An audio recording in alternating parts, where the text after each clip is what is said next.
바랍니다. 네. 성평등가족부에서 추진한 촉법소년 연령기준 공론화 조율 결과에 대해 보고드리겠습니다. 먼저 추진 배경입니다. 최근 촉법소년 범죄 증가에 따라 형사 미성년자 연령을 존중해야 한다는 의견이 제기되고, 이에 따른 찬반이 대립함에 따라 논쟁점을 정리하고 다양한 의견을 수렴하기 위해 지난 2월 말 사회적 공론화를 시작하였습니다. 주요 추진 사항입니다.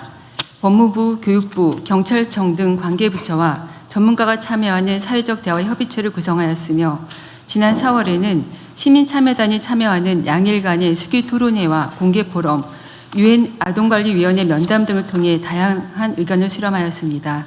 주 결과입니다. 먼저 쟁점을 보면 촉법소년 사건은 법원의 심리 불개시 및 불처분 비율이 보호처분 비율보다 높고, 강력범죄가 아닌 절도와 폭력의 비중이 높습니다. 특히 촉법소년은 경찰에서 법원으로 바로 정권 송치되는 반면, 범죄소년은 훈방 등이 가능하므로 단순 통계의 비교는 어렵습니다. 다음 쪽입니다. 청소년의 형사책임 능력을 판단할 때 청소년기 정신적 발달 특성과 자기통제 능력을 고려해야 하며, 연령을 하향하더라도 상당수는 보호처분을 받을 가능성이 높으므로 소년 보호처분에 대한 개선도 병행되어야 합니다. 참고로 소년의 연평균 수용률은 112%로 과밀화되어 있으며, 소년보호재판 담당 판사는 전국에 30여 명으로 연간 5만 건 이상의 소년보호 사건을 처리하고 있습니다. 이어서 시민참여단 수기 결과입니다. 강력 중대 반복 범죄에 한하여 하향하자는 비중이 가장 높았으며, 일괄 하향, 현행 유지 순으로 나타났습니다. 연령 하향 범위는 13세 미만으로 1살 낮추자는 의견이 가장 높았습니다.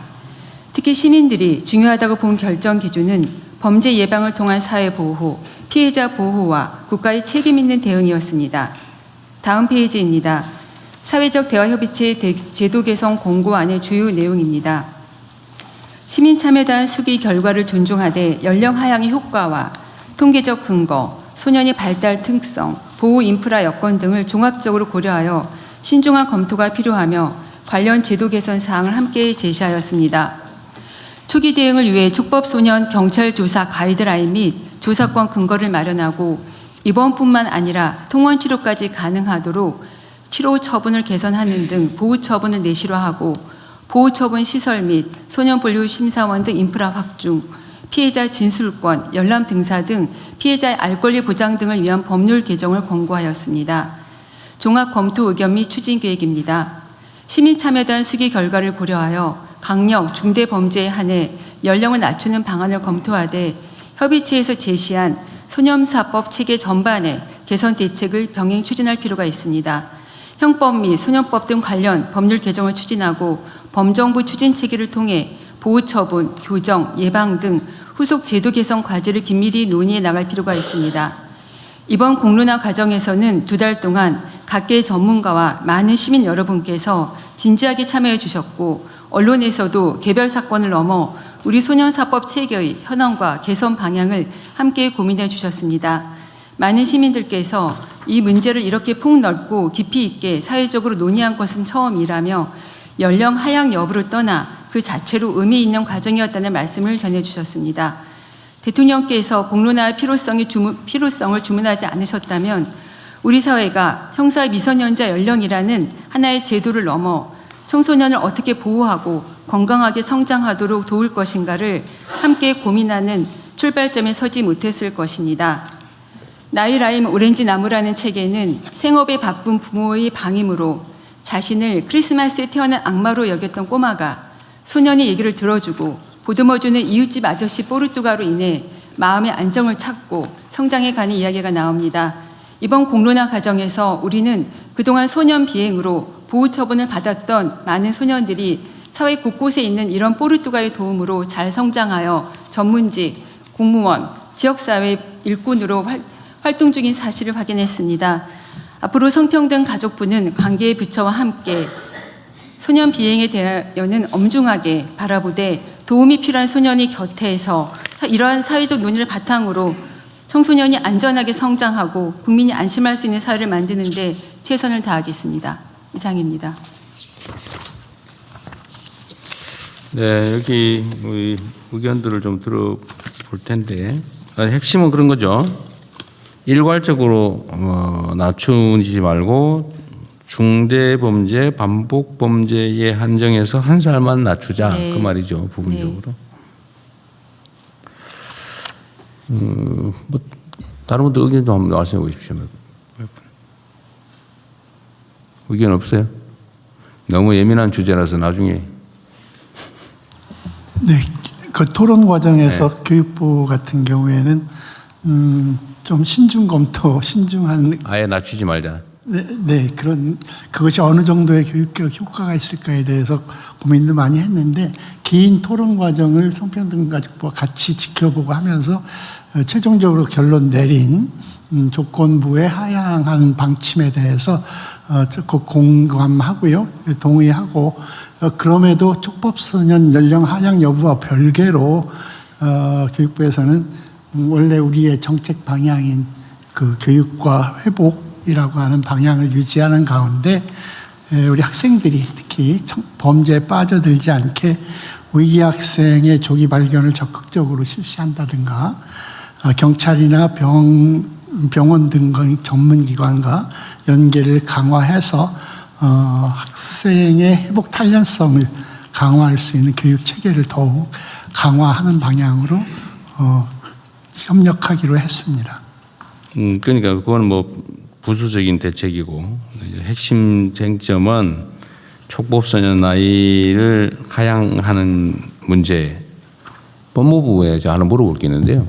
예, 만약에 반복 범죄에 대해서 이제 나이를 낮추면 그러면 첫 번째 소위 초범 행위, 첫 촉법 행위에 대한 기록은 남아 있어서 확인이 가능한 겁니까? 이게 만약 그 심리하지 않는 걸로 결정돼 버리면 아예 3년이면 기록 자체가 없어집니다. 그렇죠. 기록 자체가 없어져 버리잖아요. 네네. 그런데 반복 범죄인 걸 어떻게 확인하지? 네. 뭐 그런 문제도 있고요. 일단 저희 법무부 의견을 좀 간단히 말씀드리면은 네. 일단 두 가지 측면이 있는 것 같습니다. 일단 최근에 축법 소년들의 범죄가 증가되고 있고 그중에 이제 중대한 범죄가 증가됨에 있어서 이러한 범죄들이 형사처벌 대상에서 완전히 배제된다고 했을 때 국민적 불안감의 문제가 네. 있고요. 또 마찬가지로 그 이면의 문제인데 또 촉법소년들이 요새 많은 정보를 갖고 있지 않습니까? 나도 뭐 촉법소년인데 나 처벌받지 않아. 이걸 악용하는 사례들 네. 이런 것에 대한 국민적 감정이 있습니다. 두 번째로 법리적 측면에 있어서는 그 형사 미성년자들은 촉법소년은 생물학적으로 일률적으로 책임 능력을 결정하고 있거든요.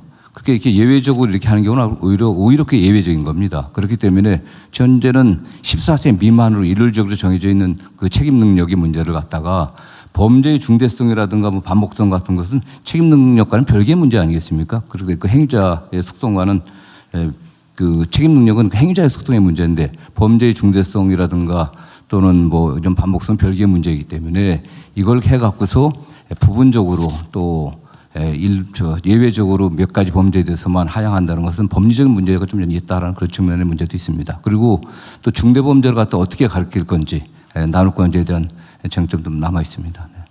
그래서 저희는 한 일괄적으로 해서 뭐 13세 미만으로 낮춘다고 한다고 하더라도 어쨌든 사안 하나하나에 따라서 개별적으로 판단해야 될 문제이기 때문에 그것이 남용돼 갖고 뭐 과도하게 처벌받는 소년들이 늘어날 것으로 보지는 않고 있습니다. 근데 이게 논쟁을 하자면 끝이 없는 의제여서 일단 팩트를 몇 가지 체크를 해봐야 될 것 같아요. 어쨌든 반복 범죄, 경미 범죄죠, 그러니까 중대 강력 중대 범죄를 왜 구분해놨나 모르겠는데 이건 좀 다른가요? 강력범, 중대범? 그러니까 이 부분에 대해서는 국회에서 범죄 형태가 네. 예를 들어 뭐 살인, 강간 뭐 살인. 이런 유형, 네. 그다음에 중대 범죄는 뭐 피해가 크다든지 뭐 이런 네, 걸 맞습니다. 말하는 네. 뭐 예를 들면 폭행 사건인데 네. 뭐 사람이 죽을 네, 그러니까 뭐 그러면 중상의 상해 결과가 치사하게 되고. 나왔거나 어쨌든 뭐 뭐 네. 중상의 결과가 생겼다든지 네, 네, 뭐 네. 이런 중대 범죄는 그렇고. 네. 하여튼 요거는 뭐 예를 들면 규칙이나 이런 걸로 정하면 될 테니까. 네. 그 문제는 아닐 것 같은데 문제는 반복 범죄를 판단하려면 그 종전 범죄 기록을 남겨야 되는데 이 촉법 제도의 취지가 기록 자체를 아예 없애버린다. 거잖아, 그죠? 심리하지 않게 되면 3년 후면 아예 수사했다는 거, 3년 건댔다는 기록 자체가 그럼 없는 3년 동안은 기록이 남아 있어요. 네네. 그럼 3년 내에 반복 범죄를 했을 경우라고 하면 그런 실무적인 문제는 없겠네요. 이제 그렇습니다. 네. 뭐 그 정도 타협은 할 수 있을 것 같고. 네. 어차피 지금 3년이면은 14살인데 11살부터 저지른 거라면 어차피 재배고 3년 지나면 어차피 14살 넘어서 통상 형사범이 되니까 네네. 그건 뭘 문제 없겠네요. 네네. 그러면 3년 이내에 뭐 반복 범죄라고 어쨌든 하면 그 문제는 해결이 되겠는데. 근데 강력범, 중대범을 어떻게 정할 거냐? 뭐 이거는 뭐 사회적 합의를 통해서는 어떻게 정하면 되긴 한데. 네, 그렇습니다. 문제는 일률적으로 낮출 거냐 말 거냐. 근데 낮춰야 된다는 거에 대해서는 별로 이견이 없는 것 같아요. 지금은 어떻습니까? 낮추면 안 된다. 현재 상태를 유지해야 된다. 그건 아닌 것 같죠. 네. 지금 자료를 보면 낮춰야 된다는 분들이 꽤 높은 비율로 나오고 있지 않습니까? 근데 그것은 낮추면 안 된다. 낮춰야 한다. 낮춰야 한다. 별로 그거는 뭐 이견은 없으신 그러면 그 낮춘다. 이건 일단 정하고 두 번째로 일률적으로 낮출 거냐, 중대범죄로 낮출 거냐. 네. 일률적으로 낮춘다면 몇 살까지 낮출 거냐.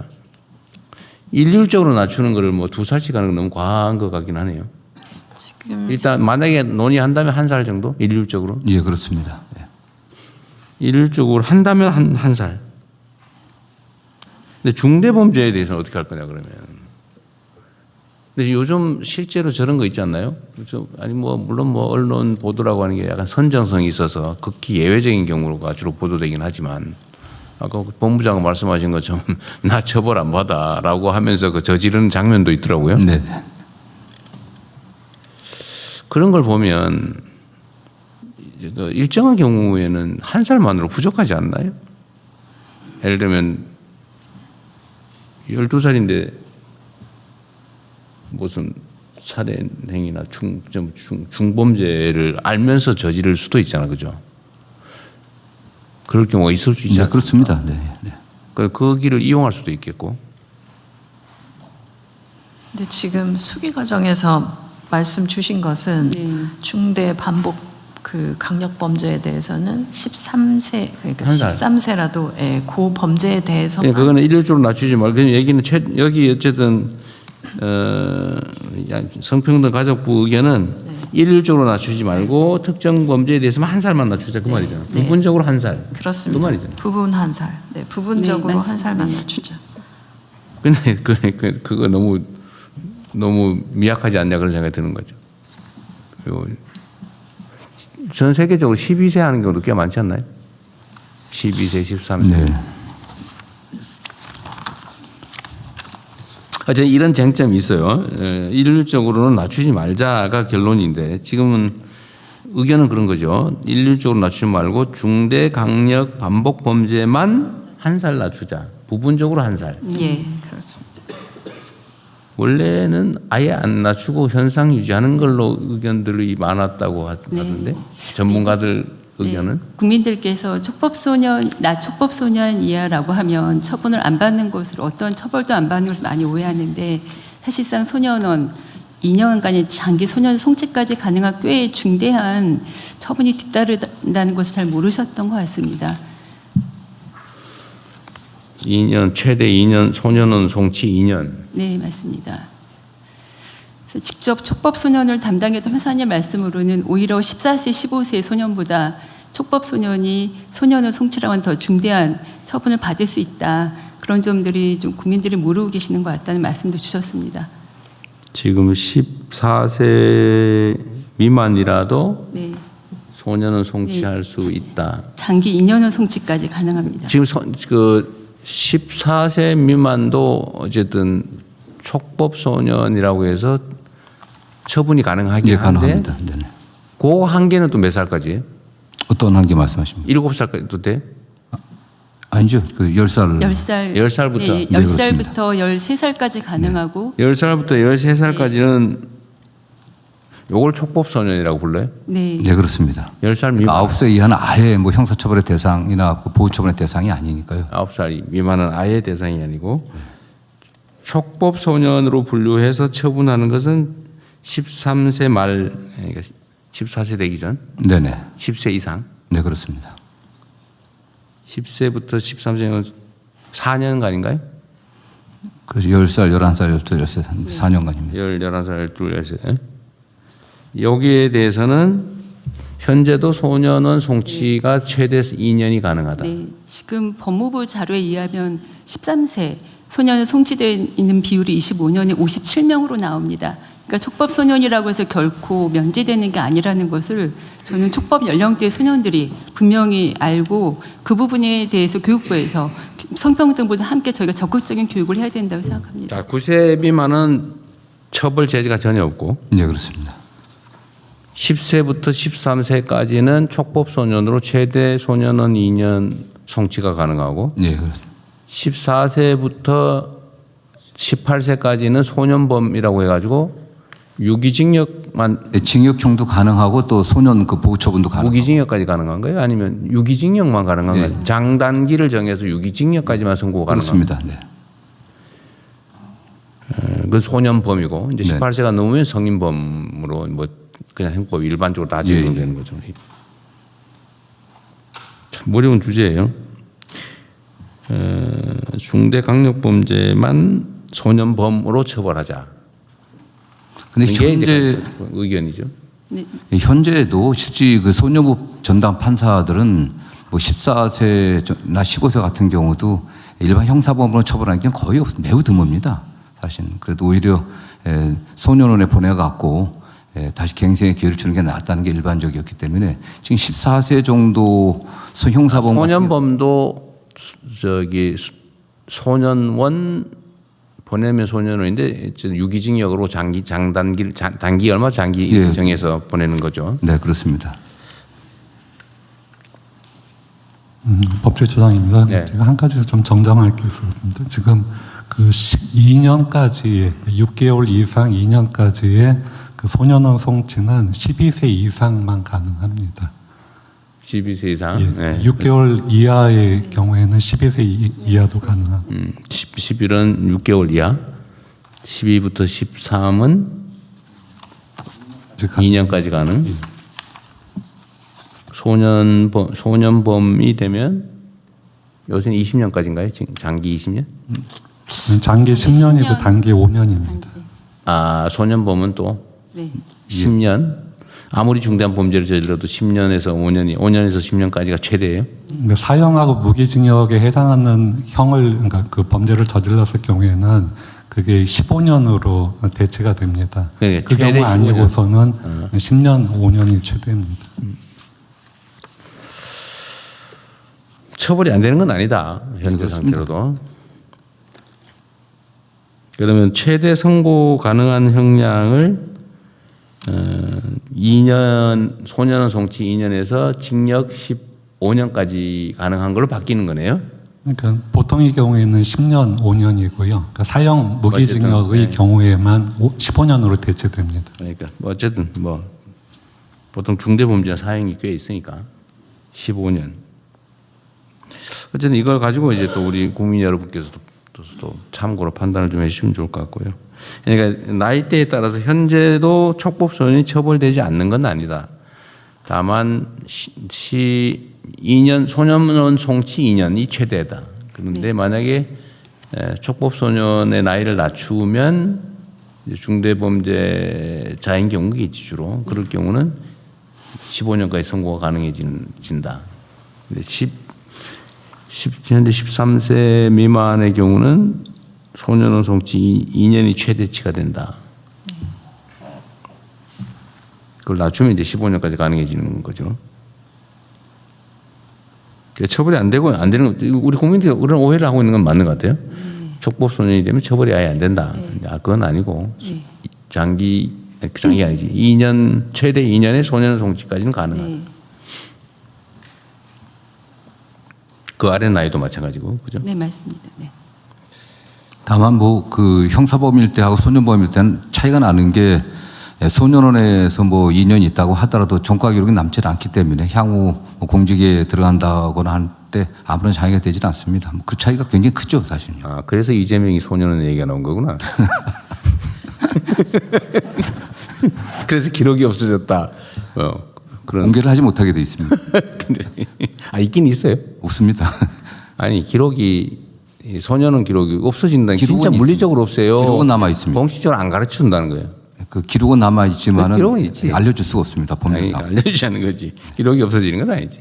네. 근데 촉법 소년 기록 자체를 없애버린다? 예, 그 축법 연령에 해당하는 아이들이 그 심리하지 않고서 그냥 종결하는 그럴 경우에는 그건 아예 기록 자체를 없애. 기록 자체를 등 기록을 안 한다. 아니, 있다가 3년이 지나면 3년이 있다 없애버립니다. 물리적으로 지원합니까? 지웁니까?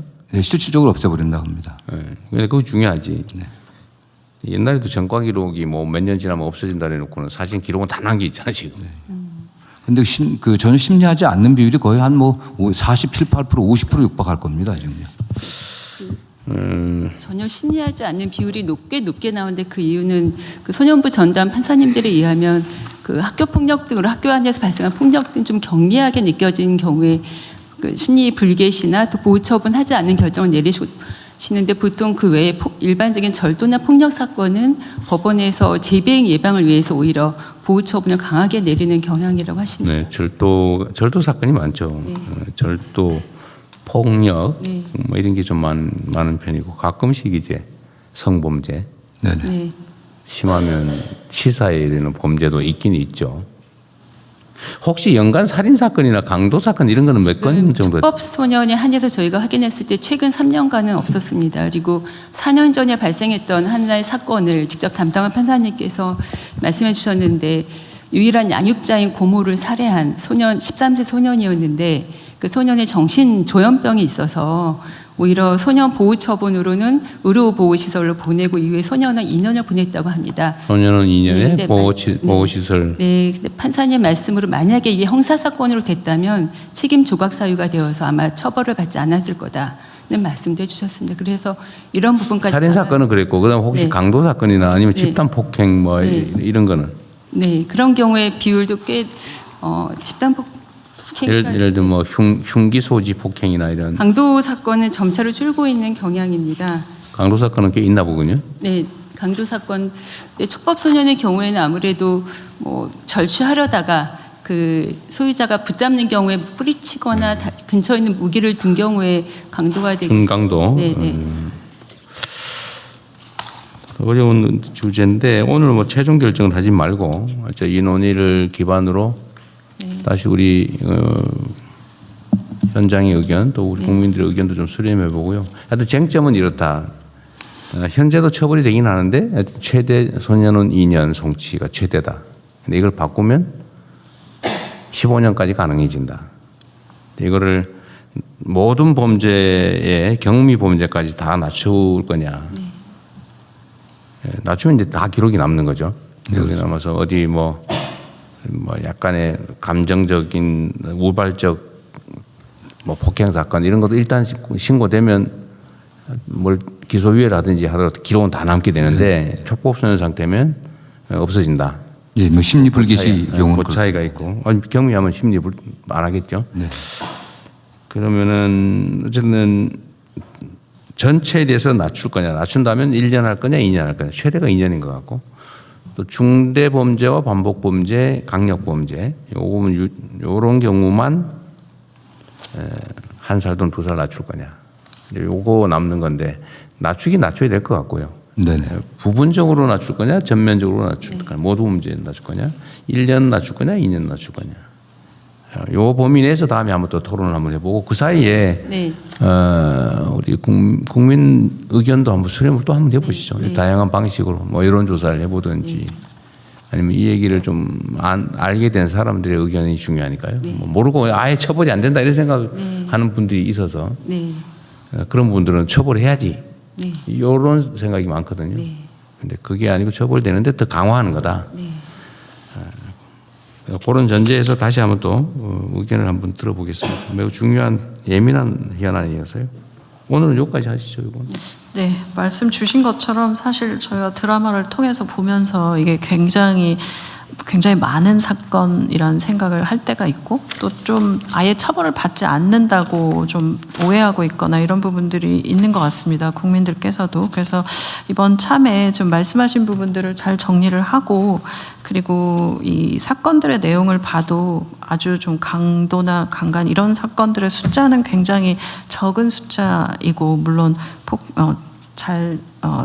좀 가벼운 그런 아까 말씀하신 그런 부분들의 숫자들이 좀 높은 편이라 물론 이것도 굉장히 좀 조정해가야 될 범죄들이긴 하지만 그래서 그런 부분들을 잘 알려서 다시 한번 토론 거치고 그리고 정리해 보도록 하겠습니다.